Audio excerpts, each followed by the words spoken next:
right, then we will fade to black. And I'll count us in. Sweet. All right, moving that over there real quick. What the fuck has happened to my hair? It's just doing its own thing, and I appreciate it. It's going its own way. It's going its own way. And we are starting in 5, 4, 3. Yummy like a gummy bear.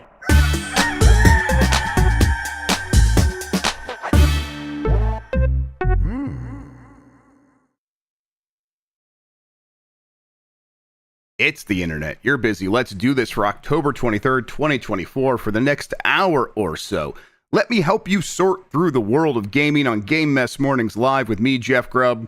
Today, Nintendo's games continue to leak, and Astrobot has dominated both my life and September video game sales. But first, please join me in welcoming today's co-host of Game Mess Mornings. It's Lucy James Games, everybody. Lucy, how are you doing? How are you feeling? Hello, I'm doing all right, thank you. Well, no, actually, I'm concerned, my hair's doing a weird thing, but I am not getting it cut until just before GB at Night Game Awards. So this is just something that we're gonna have to deal with. Yep, same time I'm like, I want to get a haircut, but I know if I get it now, I won't get it closer to the whole thing. And so, I'm just gonna wait a couple more weeks. We'll survive together. It'll be just fine. Don't say that.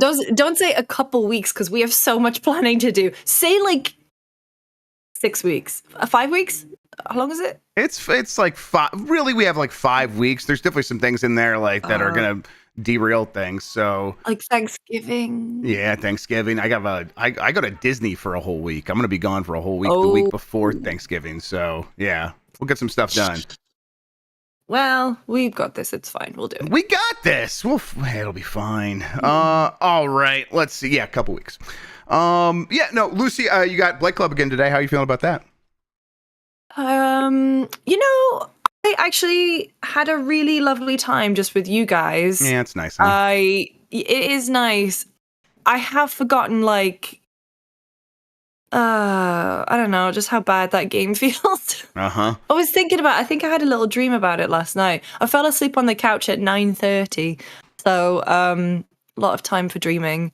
And I think there was just this moment where I just found a baby skull. And it just came back to me again. You did find in my dream. Baby skull never used. Never used. Never worn. Never worn. Yeah, I just can't wait to see what other baby bones we'll find today. Maybe we'll be able to put together our own baby. That's the idea here. Giant Bomb's own baby. Maybe by the end we'll have a skeleton. Yeah, that'd be real nice. That'd be a real pleasant time. Put it in the chat. Yep. The skeletons in chat. You guys, if you've no idea what we're talking about, you should watch Light Club. Lucy is playing Skull Island: Rise of Kong, and it's not good.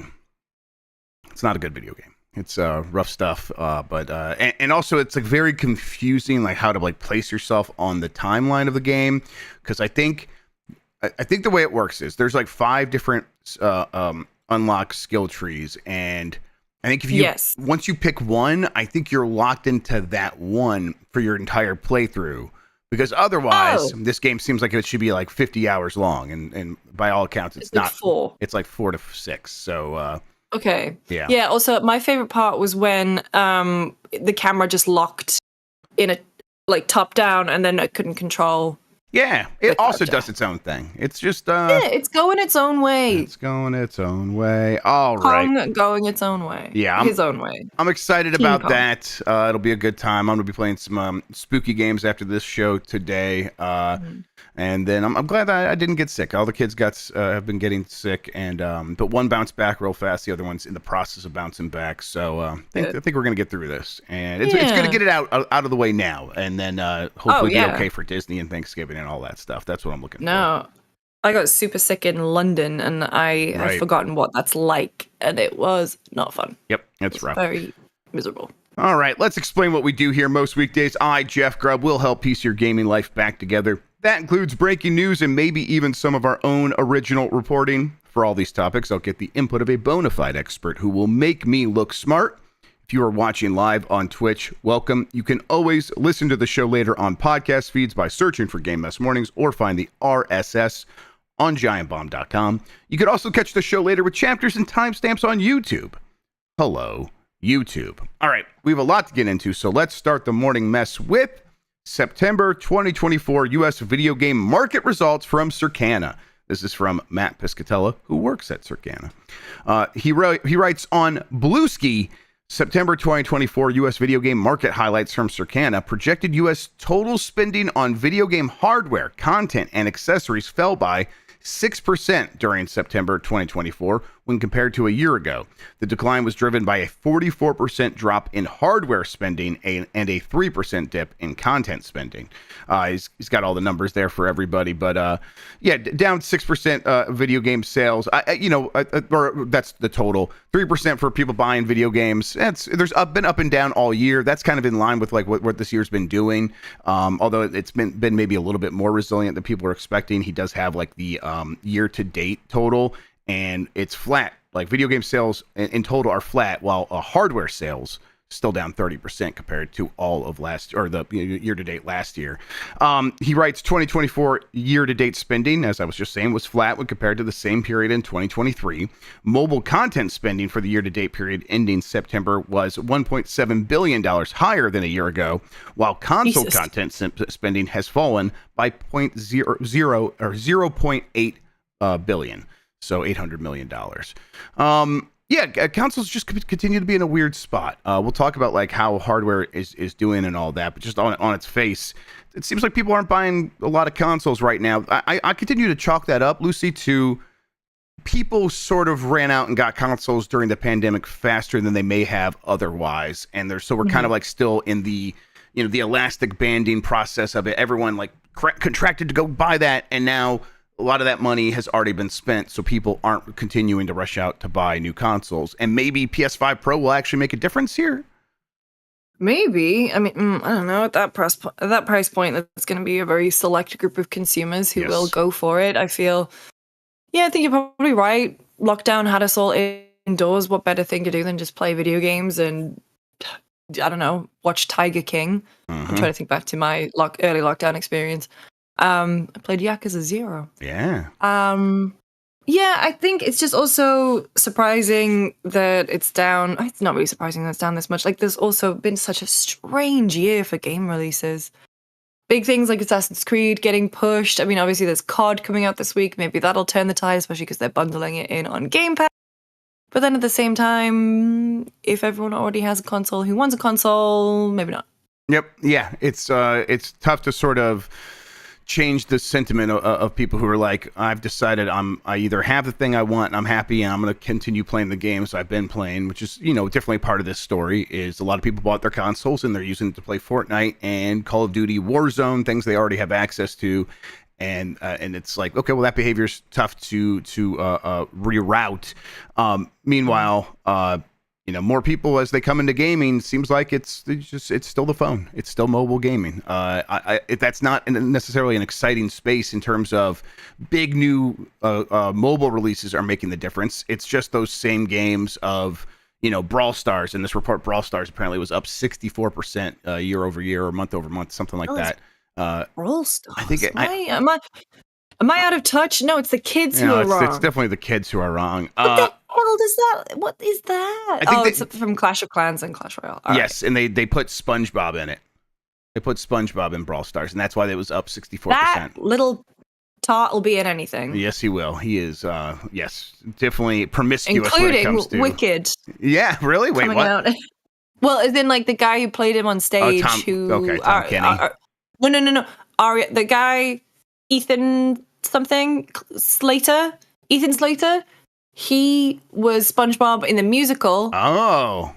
And then Ariana Grande got with him. I don't think it's absurd, Jan, to think Tom Kenny could be in Wicked, okay? Oh, no, I mean, Tom Kenny could 100% be in Wicked. I think he should be in Wicked.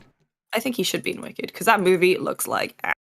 Sorry. Yeah, it looks a bit, I don't know. Washed out? Yeah. And I don't understand, the color grading and the lighting looks very weird. Yeah, and it's, they continue to do the thing, which I love this. They continue to hide the fact that it's a musical in all the trailers. And it's like, it's wicked. What do people expect? And also the fact that it's part 1 of 2. Is it really? I didn't know that. Yeah, they got me. They got my asses. That's crazy. What? Why are they doing that?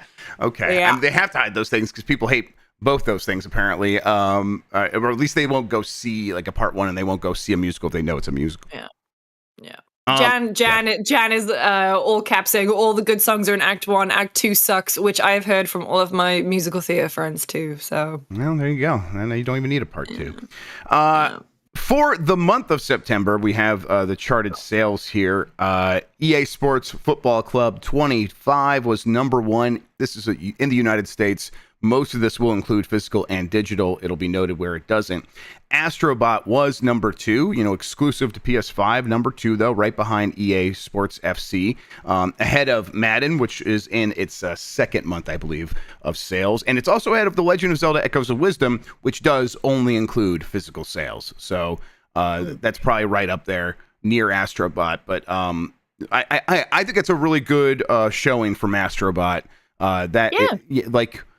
Kind of couldn't expect much more than that. I mean, I was hoping like for the world, but when I was being reasonable, this is right where I was like, hey, this is the high end of what it could do, right up there around EA Sports Football Club. Yeah, number 2 for the month after the biggest games in the world. Sure, I'll take that. And by all accounts, it's like there was a range of expectation for this game, and it is at the high end of that range. So fantastic, and I think it's probably going to continue to do well, right? As word of mouth continues, it's going to be in the Game of the Year discussion, and that could give it some more legs, right?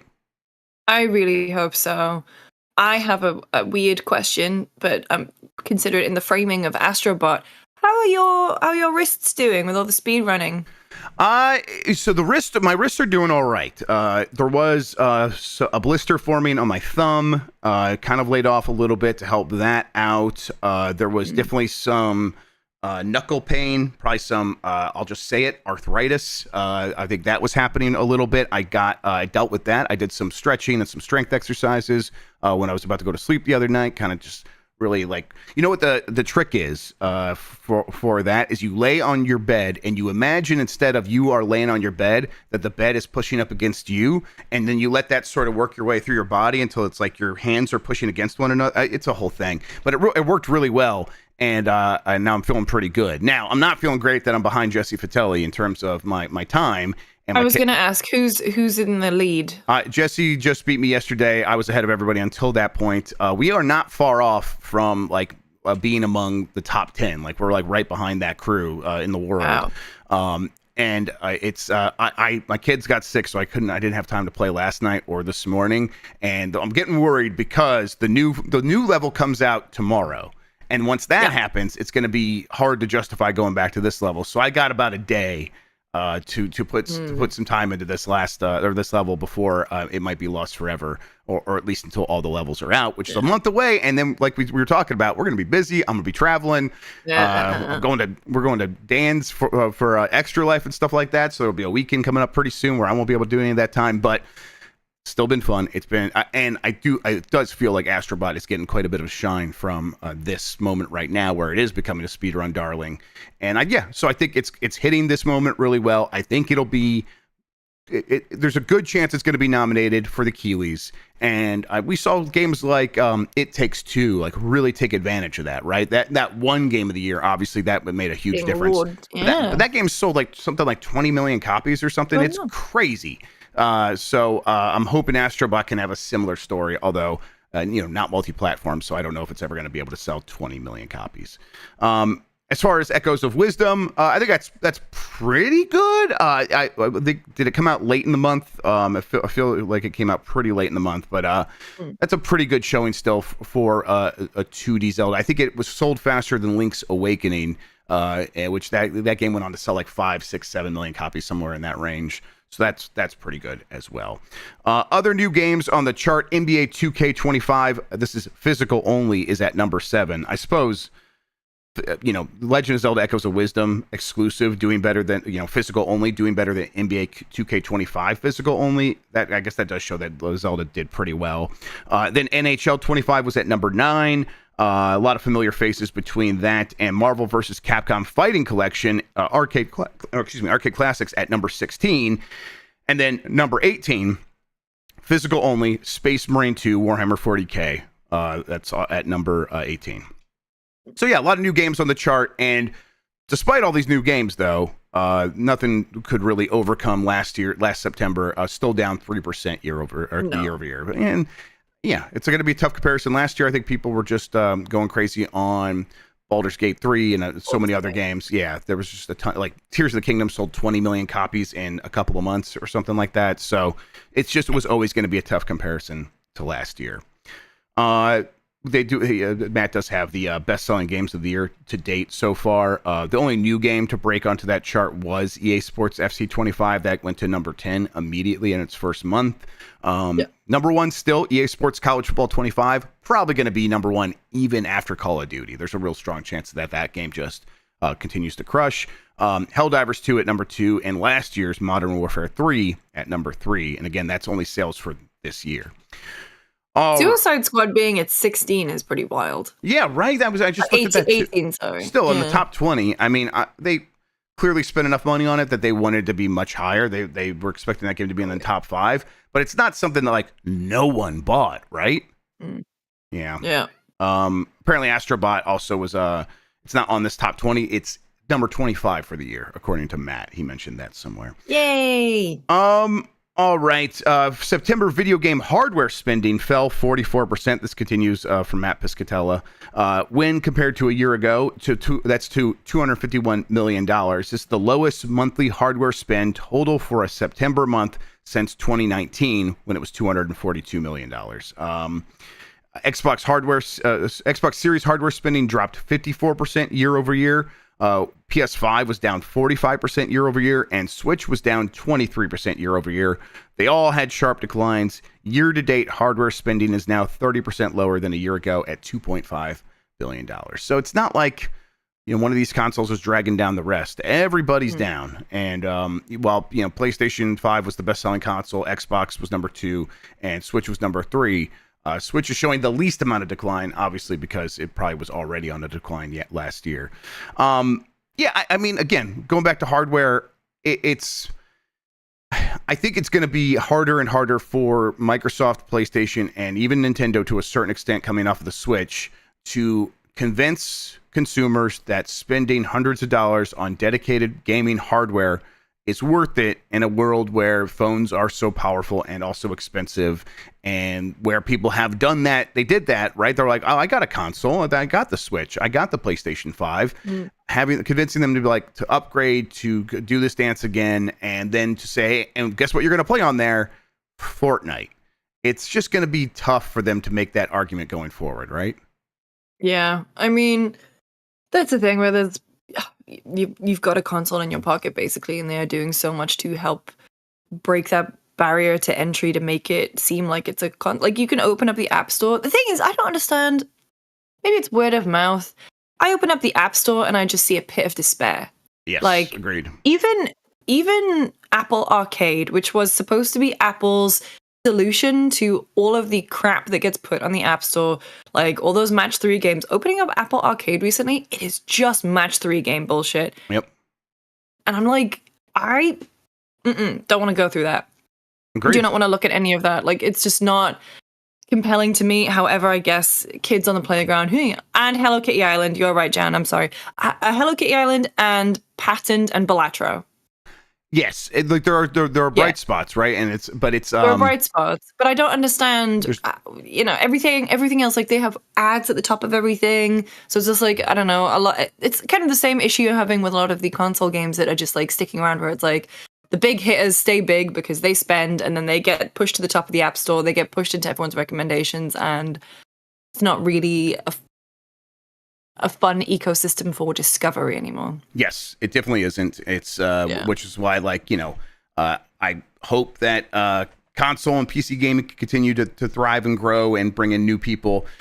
And it definitely is to a certain extent. It's just it does seem like it's in a lull period, or it seems like it's at like a somewhat of a valley in terms of growth for the future, and that leads to situations where these big companies that make big games or could make exciting bets and take chances are becoming more conservative, risk averse, and scared of producing games. And it's like it comes back to reports like this where they see, okay, yeah, the games are selling. That's billions of dollars spent on games per month in the United States, sure, but where is it trending? Well, it's trending down.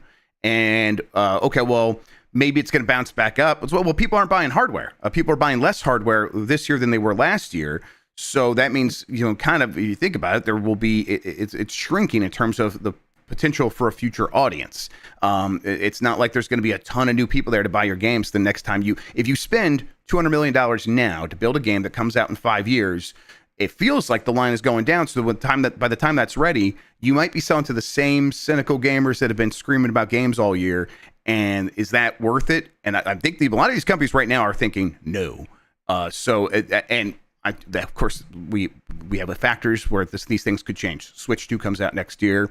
Grand Theft Auto 6 could reinvigorate all kinds of sales across the board because people just get excited about gaming again. Who knows? But in this moment, these companies are looking at these trends and continue to be scared about the traditional style of gaming, of console and PC.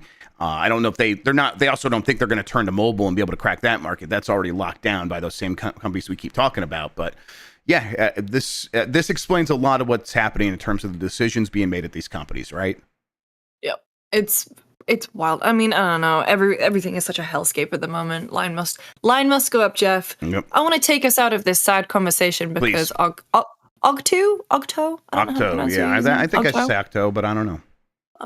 Just put this in chat.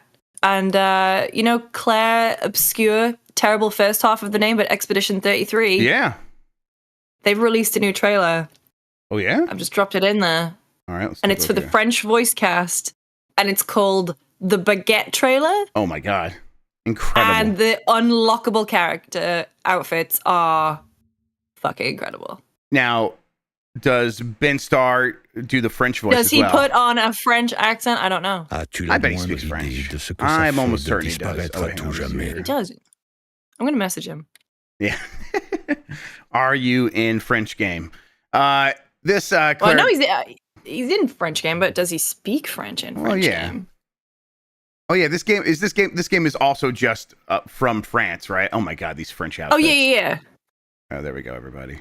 Yeah, now you can see it if you're watching the video version. They're wearing the traditional, like, basically when you see a mime, just they're not wearing the mime makeup, or is he? No, he's just dirty. Never mind. So that's pretty good. I continue to be excited about this game. I like an RPG here and there. This looks like it. Oh, I saw it at Gamescom. It fucks. Like, it looks awesome. Oh, he's typing. Guy looked like Robert Actually, Pattinson. he stopped typing. He said, "I can't." And it's not that he doesn't speak French. He just can't. It hurts too much. He says, "Well, yeah, because he's a good British boy." Yes. Yeah, that's right. Exactly. He said, "I can't. Sorry, je suis can't." Perfect. No notes. Thank you so much, Ben. Disappointed. Yeah. He knows that we're always disappointed in him. Yeah. Boy, it does feel like the RPG genre is like French, little French accent. RPG, oui, oui. Yes, that's how I'm gonna say it from now on. A lot of games coming out in that genre, and it doesn't look like it's gonna slow down next year with this Baguette trailer coming out. This game just looks shit hot. I'm sorry, I'm gonna put it back up for everybody. Yeah. It's got such a flair to it. These people are very dirty, though. Why are they so dirty? Is that dirt, mud, or blood, or yes? I mean, the bit I saw, they were in like this underwater thing fighting monsters. Ben says, "I got an A star at GCSE in French." Okay. Which is very good. That's the highest grade you can get. And then he said, but yeah. Give my love to Grubb. Yeah, not to me. Love to you as well, Ben Starr. Wait, that's not real. It is a real grade. A star, A, B, C, D. U, I think, is the worst one you can get at GCSE. Yeah, see, you guys just making shit up. Undetermined. Yep. All right. Clair, Obscur, Expedition 33. I think it's still coming out 2025. Is that? Have they even said that? It says spring 25 in the bottom of the YouTube description right there. Spring 2025. Okay, Cool. All right. So that's going to be another one of those games that comes out as we are like still playing Monster Hunter and a million other games. But I look forward to that. So there you go. The Baguette trailer. It's in your face. Let's move on to most of Prince of Persia: The Lost Crown team shifted to other projects. We talked a little bit about this yesterday. We got a few more of the details after the bombcast. This is from Evan Campbell at GameSpot. It sounds as if sands in the hourglass have run out for a sequel to the Prince of Persia: The Lost Crown. Ubisoft has decided to move a majority of the team who worked on the Metroidvania to other projects at the company. Prince of Persia: The Lost Crown senior producer Abelhek El-Gus issued a statement to GameSpot confirming that the game's team is no longer together. Most of the team members who worked on Prince of Persia: The Lost Crown have shifted to other projects that will benefit from their expertise. They said, we know players have a love for this brand, and Ubisoft is excited to bring more Prince of Persia experiences in the future. Just not these ones. The game, of course, did very well, and in terms of critical reception, and then in terms of a commercial, it was not available on Steam at launch. Did not come to Steam until August.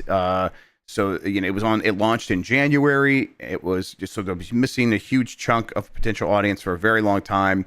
It's a $50 side-scrolling game. A lot of people just bristle at that on principle. And they didn't. It seems like most people didn't give it a chance. And if they were going to give it a chance, a lot of people said, "I'll wait till it's on Steam." And then by the time it was on Steam, they had forgotten, moved on, spent their money on other stuff. And really, that doesn't seem like it mattered, because I think this decision, according to the reporting, was made weeks after the game was released. So long before it was ever given a chance to release on Steam. Yeah, I get that games need to perform to justify going, but I lay a lot of the blame for this at Ubisoft's feet. How about you? Oh, 100%. Like, they had such a good window, too, in terms of there was nothing else coming out. They fucking put it on Uplay, which is a system that, like, I will give them this. I'm actually wearing a fucking Ubisoft shirt. It's nice. Because I didn't realize we'd talk about this today. It's really comfy. Yeah, it looks comfy. Yeah. The thing about Ubisoft,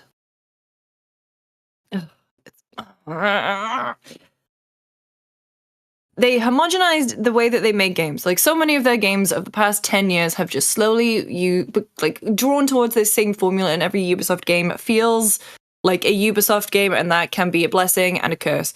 Don't get me wrong. I love the feeling of booting up Assassin's Creed or something and feeling like I understand the language of the game and I know exactly what I'm doing. I know how this game works. I know how this world works. I know what impact I can have on it, right? Right. However, at the same time, Ubisoft has become incredibly risk-averse. Its development teams are too big.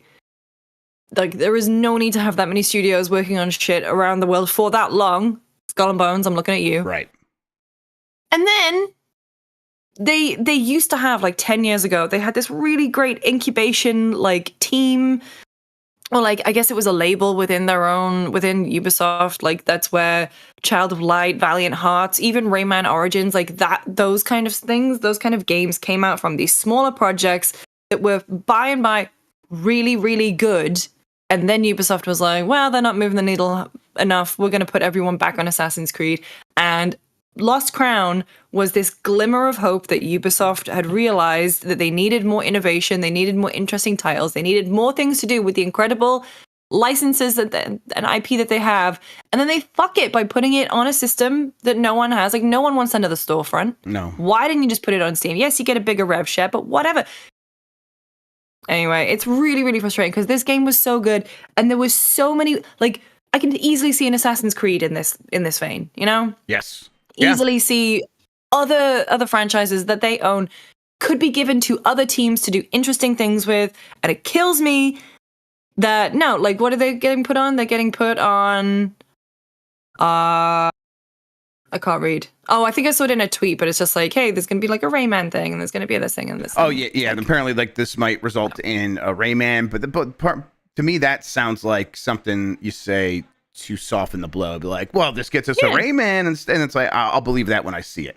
But yeah, I think that Ubisoft just it was in this weird in between phase where they're like, are we going Steam or are we not? They were going back and forth. Since then, they had the major some major like stumbling blocks and or failures like Star Wars Outlaws comes out and is, the reviews are in between mixed, all this stuff. There's some people like it, some people really don't like it. But like in the wake of that, I think they've said, well, we're coming back to Steam. Our stuff's going to be on Steam. And it's like, okay, man, wow, you make these decisions a bit too late, and it doesn't seem like it's going to help the games that are coming out now, because Assassin's Creed would have done fine. That's going to sell a ton on consoles. It's going to be fine. Yeah. All right, yeah, put it on Steam for sure. Do your thing. But it would have helped out Prince of Persia a ton. It would have helped out Star Wars Outlaws a ton. So, yeah, it just kind of seems weird. Persia is on Steam, right? It came out on Steam in August. It was introduced, I think, at a discount. At a discount. Yeah, it was. Very French of you. Discount.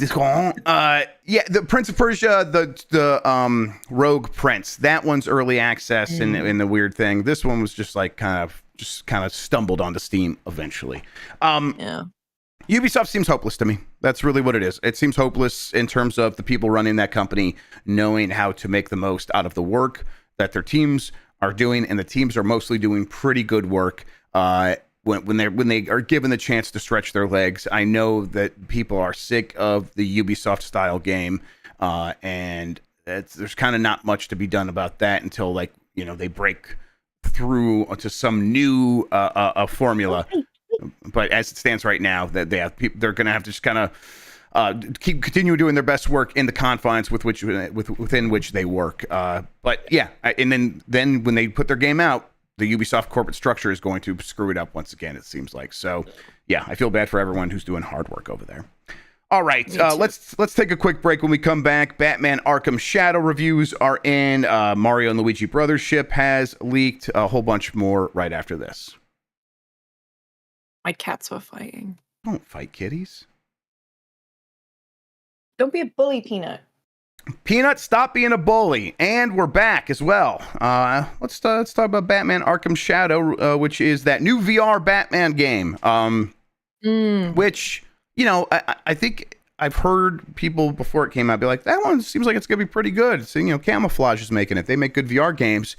And I wonder, is this something that's going to register on a lot of people's radars? And I think, it's hard to tell right now. But I look at this on OpenCritic, at least it has just 5 reviews, and it's like, okay, yeah, people just aren't going to pick up their VR thing to even review a new exciting Batman game. But on those because it's 3 only, MetaQuest 3 MetaQuest only, 3 and MetaQuest 3S, which just came out. But MetaQuest 3 has been on sale for a while, and it's been the one I think that's probably sold the best. I think they had it at a pretty competitive price for a while. I think they did eventually raise the price because it was selling well during the pandemic or something like that.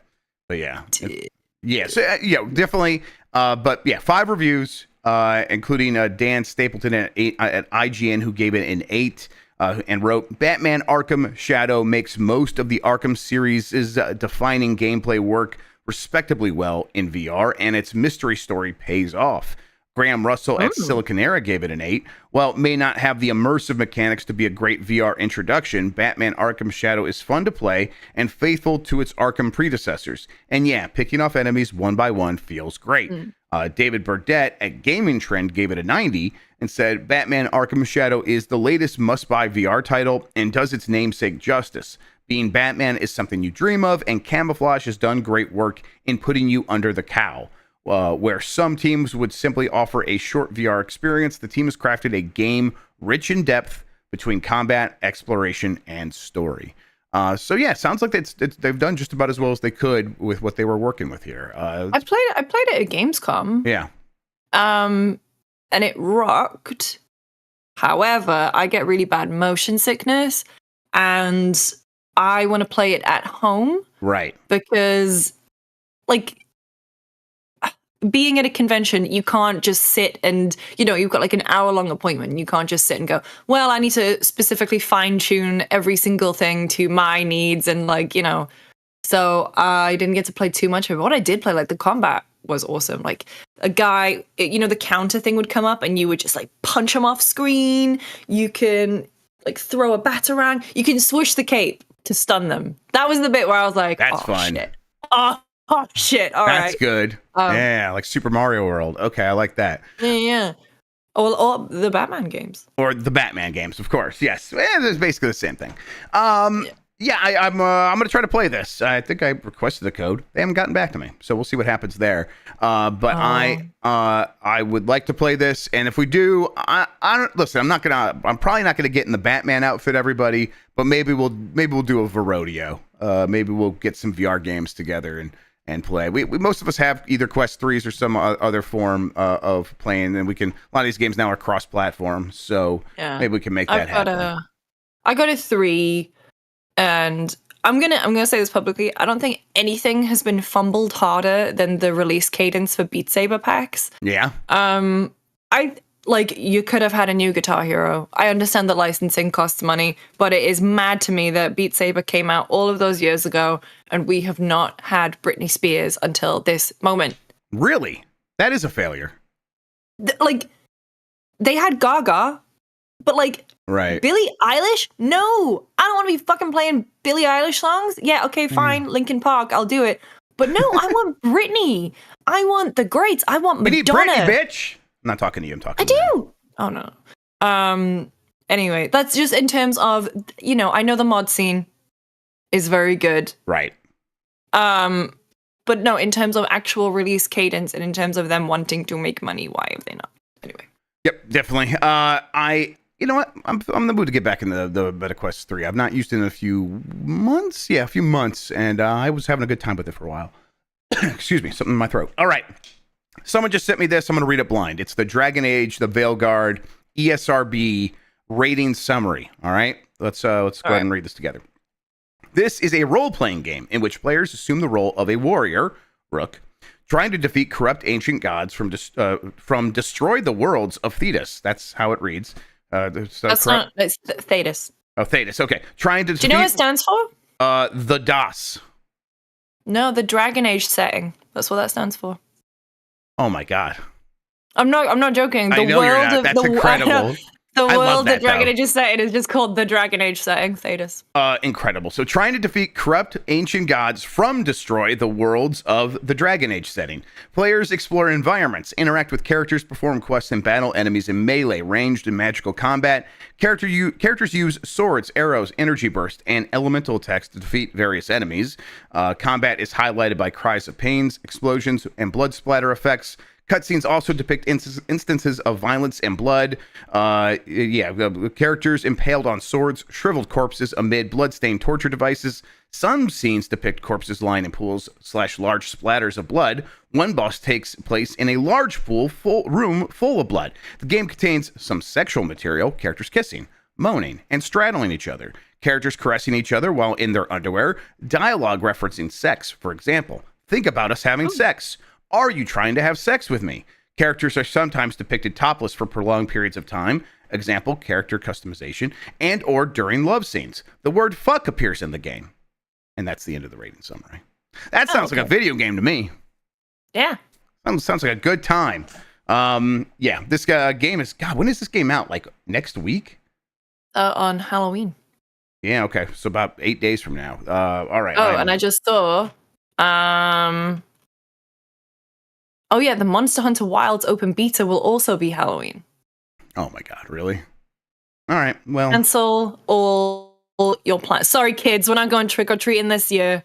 Yeah, we already got the treats at home, and it's topless character customization screens. They didn't say anything about penises, though, so maybe they're not going to do the full Baldur's Gate 3? No. Yeah, probably not, huh?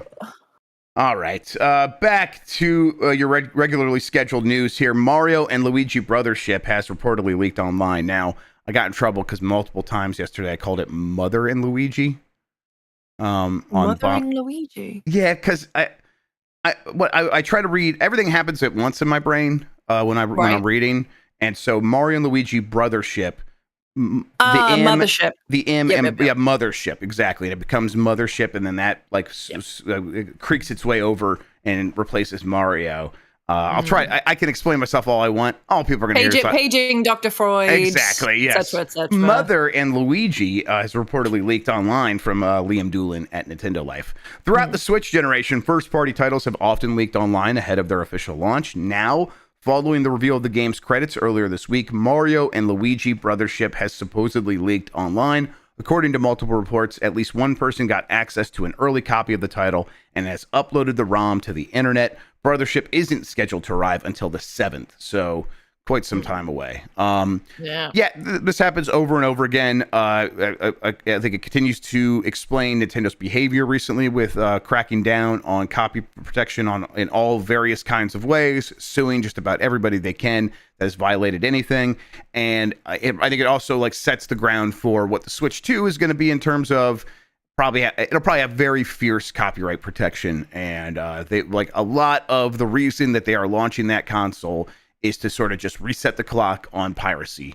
And yeah, because I mean, in the next week, a lot of people are going to be playing this game already. They're going to go find, right? Ryujinx has been taken down. You could still find that. What the other one now I can't remember, even though because Nintendo wiped off the face of the planet. Yuzu was wiped off the internet. No, there's still ways to get that, despite what Nintendo's done. So people are going to go get those emulators, play this game starting right now. And while Nintendo's sales are fine, like not just fine, they're great. Their games continue to sell very well, better than most other companies that make games. Better. But Nintendo thinks they could be better. Yeah. So, yep.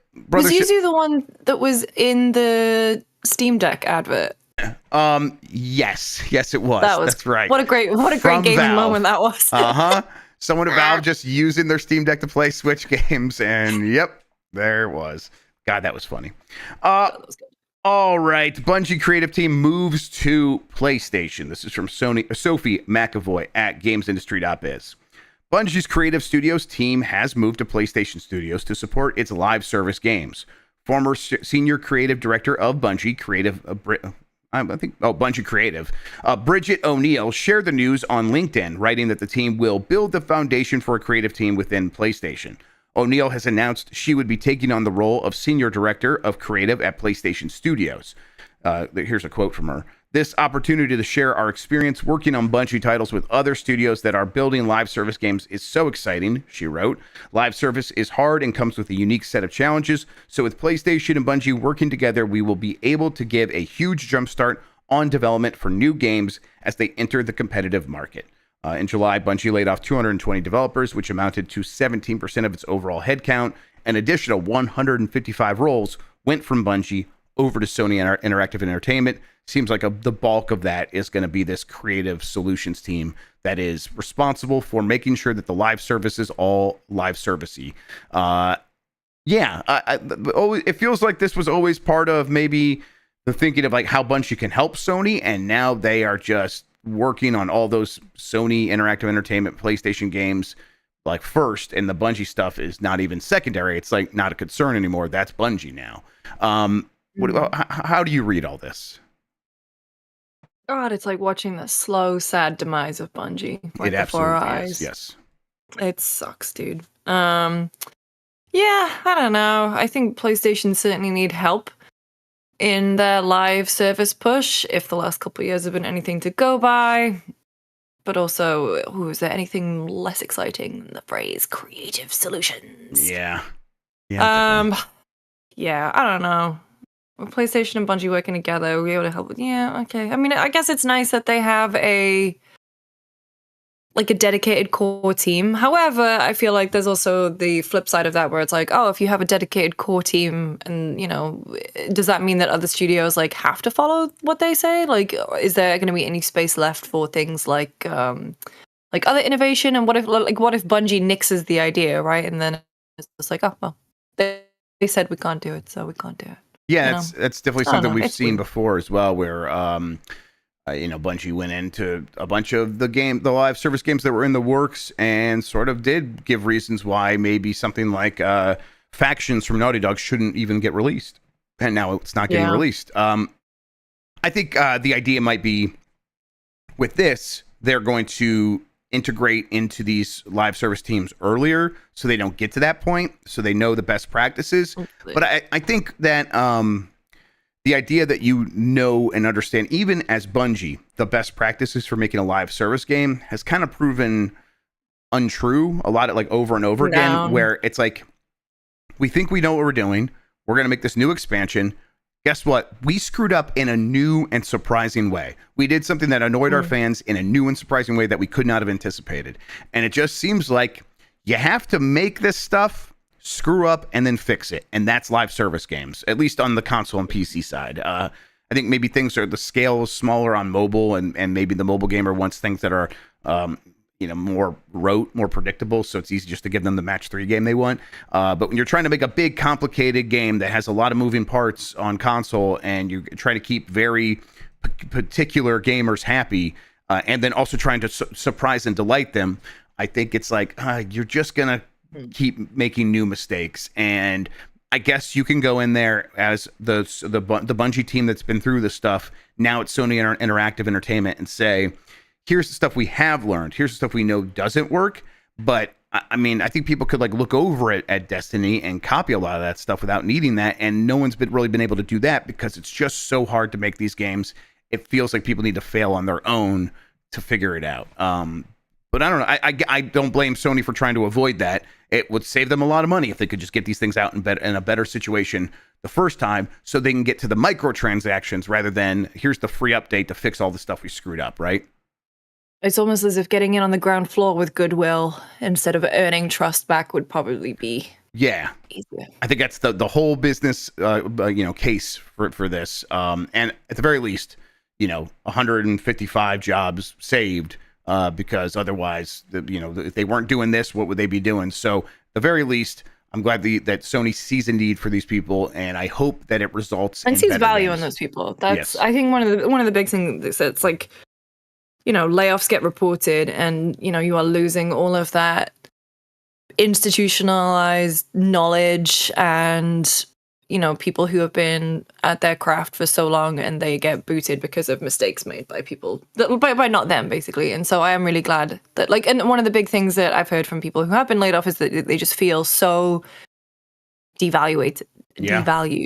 What the hell is the phrase? Devalued. That's right. Devalued as a human being. Yep. And in their skills. And so this is, the pixel width of a silver lining is that these people's value has been seen and kind of hopefully will be taken into account in their new role. I don't know. It's been such a shit fucking year, man. What are you talking? What are we doing? What are we doing? I don't know. And what are they doing? I should say. What are they? They don't know. They definitely don't know what they're doing. For Bungie, Marathon continues to feel like this thing where, listen, we know Destiny, what it is and what the fans want from that. And the plan going forward for Destiny 2 has been, let's make more frequent content, but lesser. It would not be quite as robust as the previous giant content releases, the expansions. We're going to do smaller things more frequently. And I think it's reasonable to expect Destiny fans aren't going to be happy with that. Although, who knows, they could surprise us, and maybe this is the bright new future for Destiny 2, and it solves all their problems. The more likely situation is that Marathon is the thing that actually needs to come out and save them. And boy, that puts a lot of pressure on that game that just no one really knows if that's what anyone wants. Now, I think it's got a better chance of success because it is Bungie, and Bungie does know how to make a solid shooter, and if the shooting mechanics are good, people will show up for that. But if it's, an also-ran extraction shooter that people don't even necessarily care about because maybe the extraction trend has already come and gone, that could leave that game in a bad situation. And then what is the future of Bungie at that point? It feels like there isn't one. I don't know. What do you think? Mm-hmm. Yeah, Marathon definitely feels like the make or break at this point. And unfortunately, I mean, there's no faith left, certainly in Pete Parsons, in Bungie's upper leadership. There is, I don't know, like a malaise, I guess, around the studio. Like, Marathon is not getting people excited at this point. And that's the thing, where it's like, maybe they show off Marathon. Maybe people go to Bungie and play Marathon, and the word of mouth starts to spread that it's actually a fantastic game. I would love for that to happen. Right now, we're in this weird fallow period where it feels like Bungie can't really say anything about it, and they can't show it off because it's not ready. So, we'll just have to wait and see. All right, last couple of stories here. Guerrilla said that they are, we were done with Killzone as a team. That's the quote. This is from Jonas Mackey at Game Reactor. 10 years ago, Guerrilla said goodbye to the Killzone series, but fans haven't forgotten about it, and many are hoping for a new game in the series. Are they? Or a reboot of one of the first 2 installments. But maybe we shouldn't get our hopes up too high, it seems. In an interview with the Washington Post via Insider Gaming, the studio's art director, Ro Postma, says it was a very conscious choice to leave Killzone, stating they were done with the series. We were done with it as a team. As a studio, we needed to refresh the palette. It was, by choice, the opposite of Killzone. I think the themes that this story and characters represent are relatable for all ages and people, like having a found family or friends and finding your place in the world. Of course, this doesn't mean that the franchise is dead and buried forever, but there doesn't seem to be a new Killzone in the works. And that sounds about right. But for one thing, it does seem like Horizon was significantly more successful than Killzone ever was, right?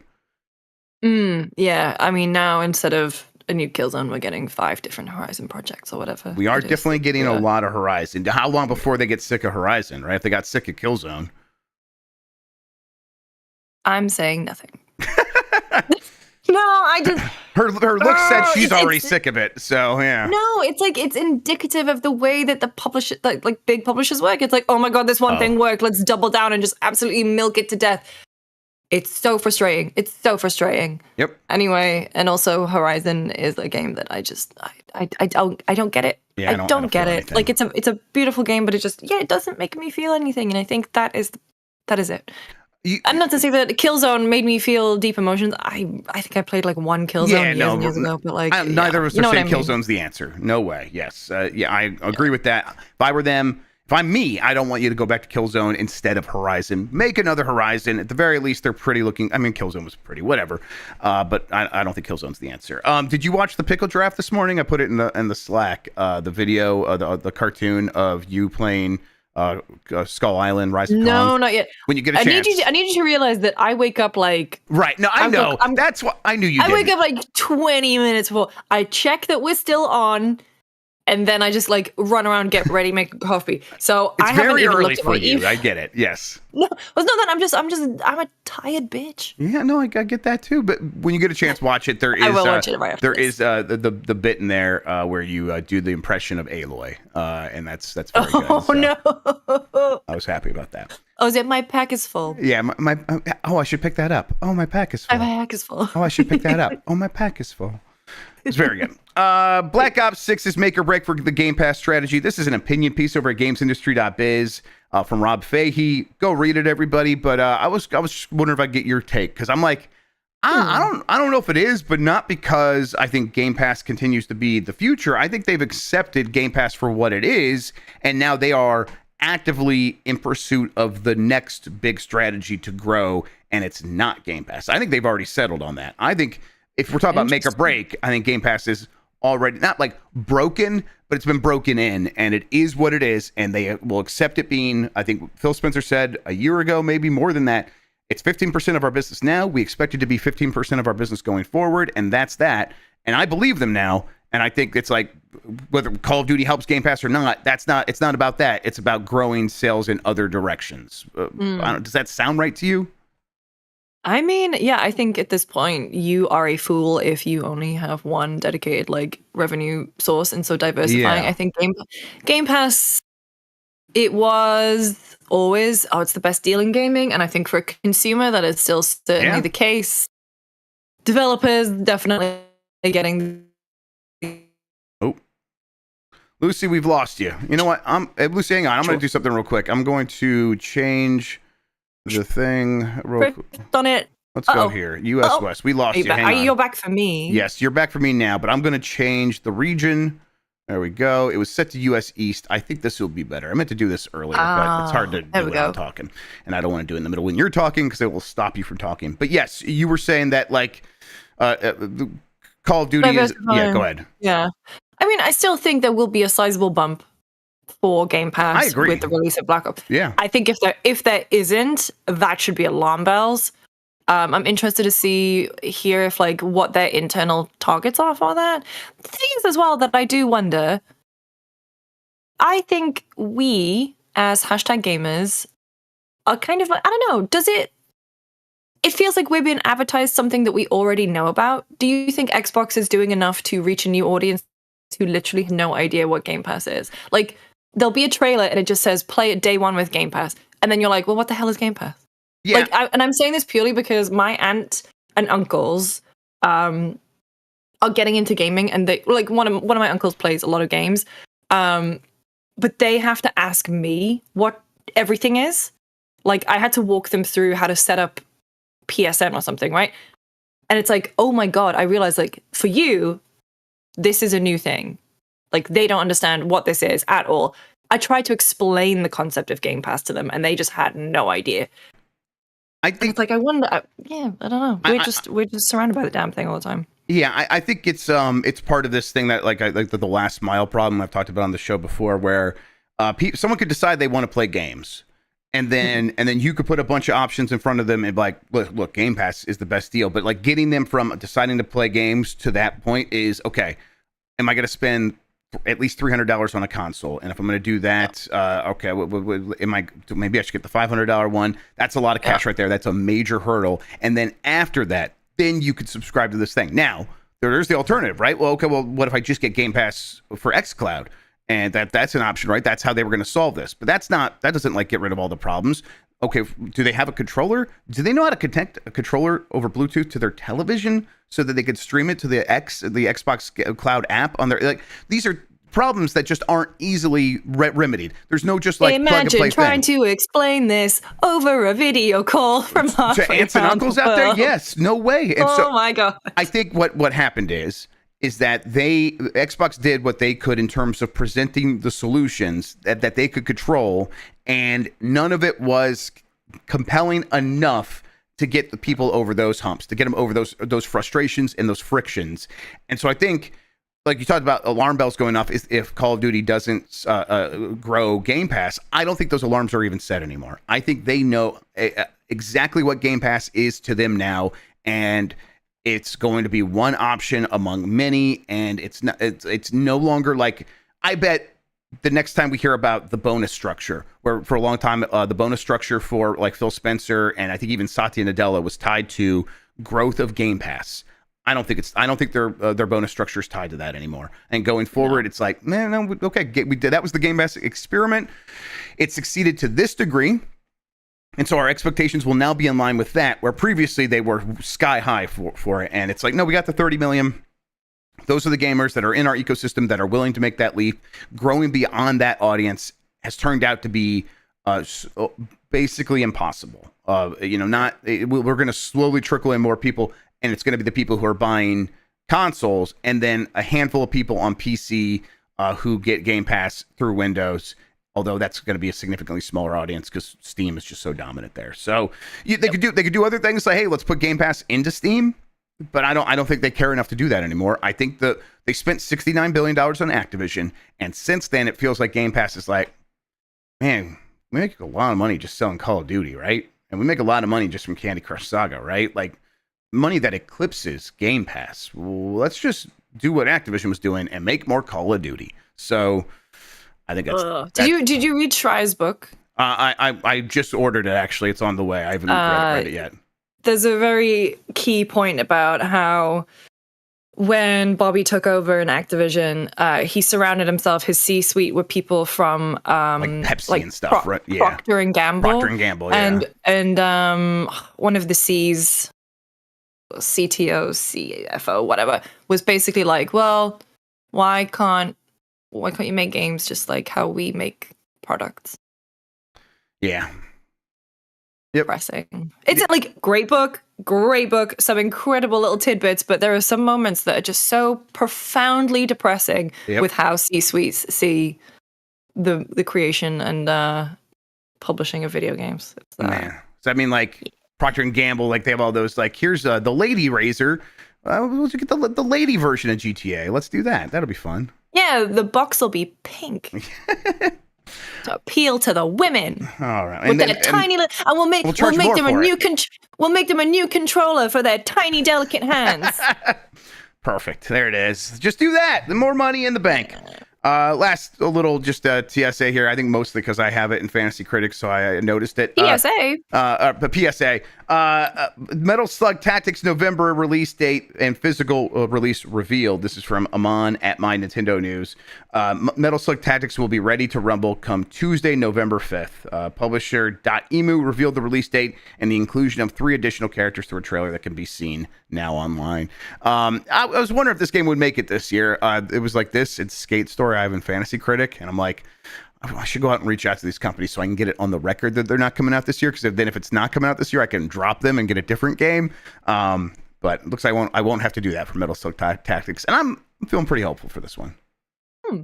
It's not been on my radar. I don't think I've played a Metal Slug since I was at university, but I'm happy for you. Thank you. It popped up in a Nintendo Direct forever ago, and it's like, man, that's a good idea. I like Metal Slug, and I like tactics games, and that's like a fun, colorful game where it's like you could very easily understand, oh, this guy's a gunner, this guy's got a rocket launcher, this one can do this, then that one can do that, and they have different strengths and weaknesses. It had a demo during a Next Fest, and I tried it, and it wouldn't work on the Steam Deck because it was like expecting mouse and keyboard, and even with the touchpad, it was weird. So I'm hoping that they got everything put together here, and it's a real solid game. And it's a roguelike too. I like roguelikes, so that's fantastic.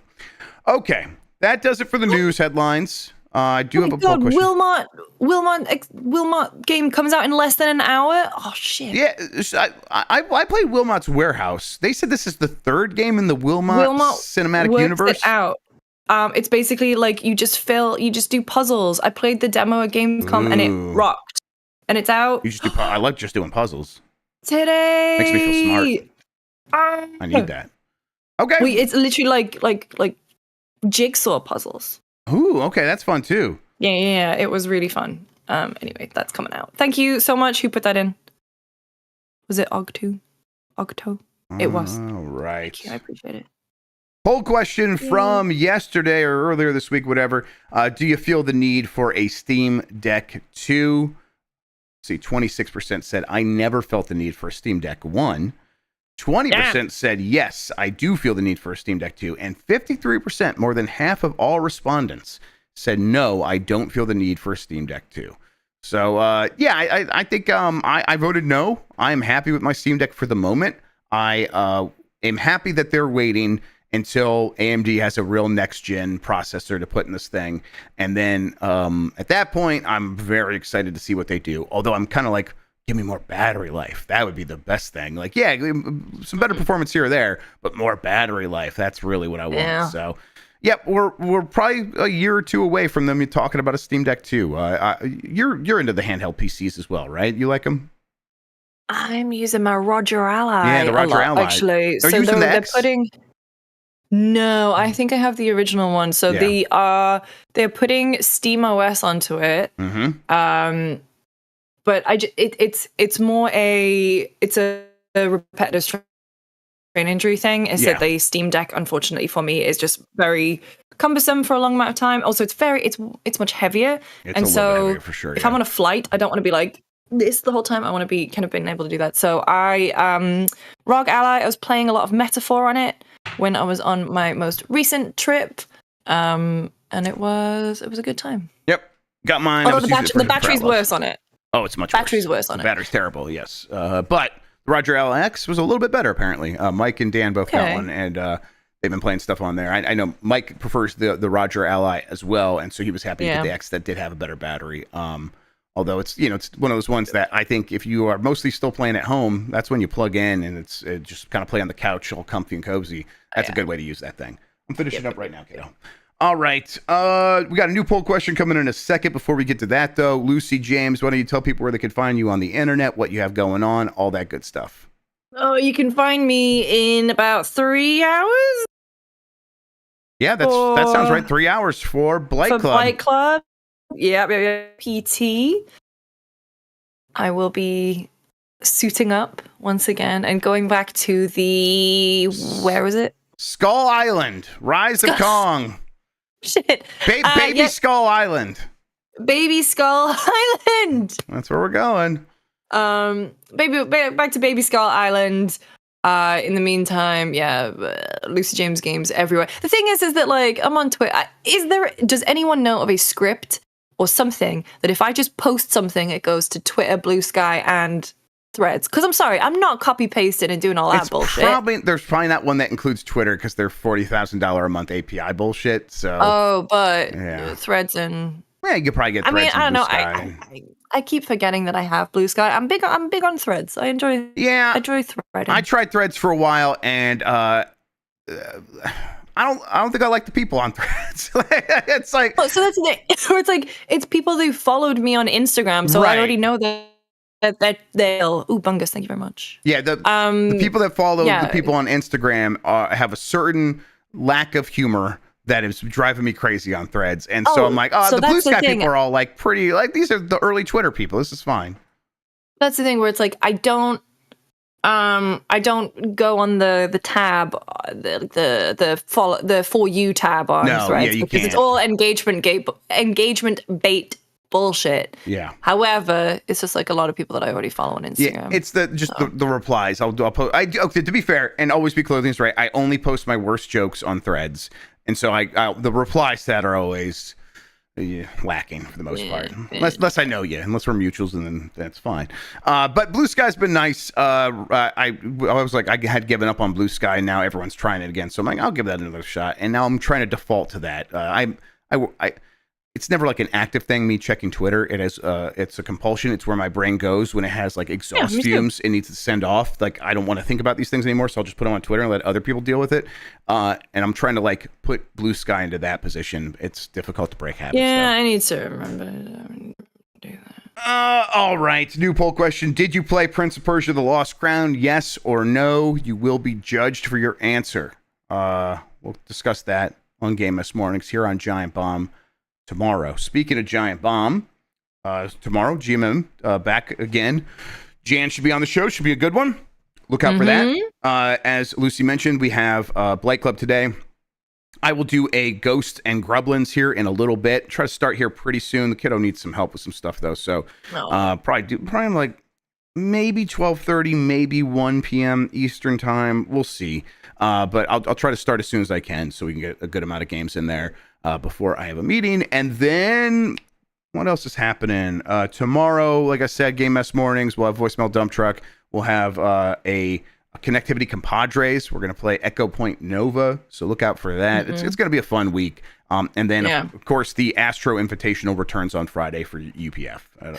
I'm just gonna be hanging out. I'm not playing, obviously, but who is going to be on the Invitational? I think so. It'll be the same crews last week, and then I think we are inviting in. We invited Jordan Midler. I'm not sure if he'll be able to make it. I'm gonna send him a polite message. Okay, definitely not full of abuse. Yeah, thank you, appreciate that. And then Mike is going to participate because I had to apologize to him for going along with Dan's joke that Dan's time was faster than Mike's, and he did not appreciate that. But the apology's been issued. And Mike says he will compete again. So that's good news for all of us. All right. Let's see here. I think let's finish things up. Lucy, thank you so much for hanging out with me today and talking about video games. I really appreciate it.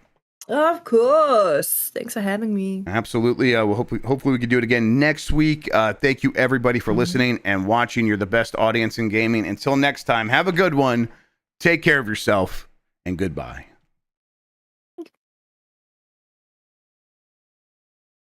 No.